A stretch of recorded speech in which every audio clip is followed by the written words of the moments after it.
بسم اللہ الرحمن الرحیم۔ حضرت ابو ربیعہ فرماتے ہیں کہ میں نے ایک گاؤں میں ایک نیک عورت کی شہرت سنی جس کا نام فضہ تھا۔ میری عادت کسی عورت سے ملنے کی نہ تھی مگر اس کے احوال میں نے ایسے سنے کہ مجھے اس کے پاس جانے کی خواہش پیدا ہوئی۔ میں اس گاؤں میں گیا اور اس کی تحقیق کی۔ مجھے لوگوں نے بتایا کہ اس کے یہاں ایک بکری ہے جس کے تھنوں سے دودھ اور شہد دونوں نکلتے ہیں۔ مجھے یہ سن کر تعجب ہوا۔ میں نے ایک نیا پیالہ خریدا اور اس کے گھر جا کر میں نے کہا، تمہاری بکری کے متعلق میں نے یہ شہرت سنی ہے کہ وہ دودھ اور شہد دیتی ہے، میں بھی اس کی برکت دیکھنا چاہتا ہوں۔ اس نے وہ بکری میرے حوالہ کر دی۔ میں نے اس کا دودھ نکالا تو واقعی اس میں سے دودھ اور شہد نکلا۔ ہم نے اس کو پیا۔ اس کے بعد میں نے پوچھا کہ یہ بکری کہاں سے تمہارے پاس آئی؟ کہنے لگی، اس کا قصہ یہ ہے کہ ہم غریب لوگ تھے، ایک بکری کے سوا ہمارے پاس کچھ نہ تھا، اسی پر ہمارا گزر تھا۔ اتفاق سے بقر عید آ گئی۔ میرے خامند نے کہا کہ ہمارے پاس کچھ اور تو ہے نہیں، یہ بکری ہمارے پاس ہے،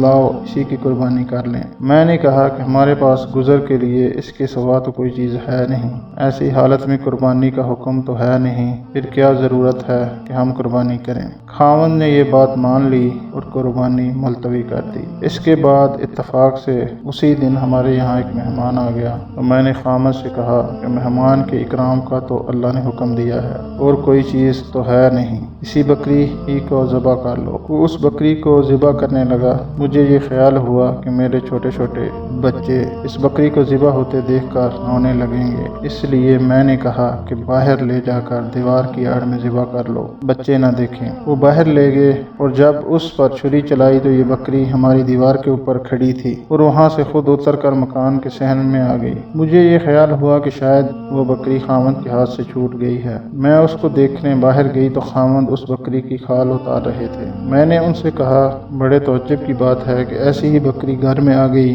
اس کا قصہ میں نے سنایا۔ خامد کہنے لگا، کیا بعید ہے کہ اللہ جل شانہ نے اس کا بدل ہمیں عطا فرمایا ہو۔ یہ وہ بکری ہے جو دودھ اور شہد دیتی ہے۔ یہ سب کچھ مہمان کے اکرام کی وجہ سے ہے۔ پھر وہ عورت کہنے لگی کہ اے میرے بچوں، یہ بکری دلوں میں چرتی ہے، اگر تمہارے دل نیک رہیں گے تو اس کا دودھ بھی اچھا رہے گا، اور اگر تمہارے دلوں میں کھوٹ آ گیا تو اس کا دودھ بھی خراب ہو جائے گا۔ اپنے دلوں کو اچھا رکھو۔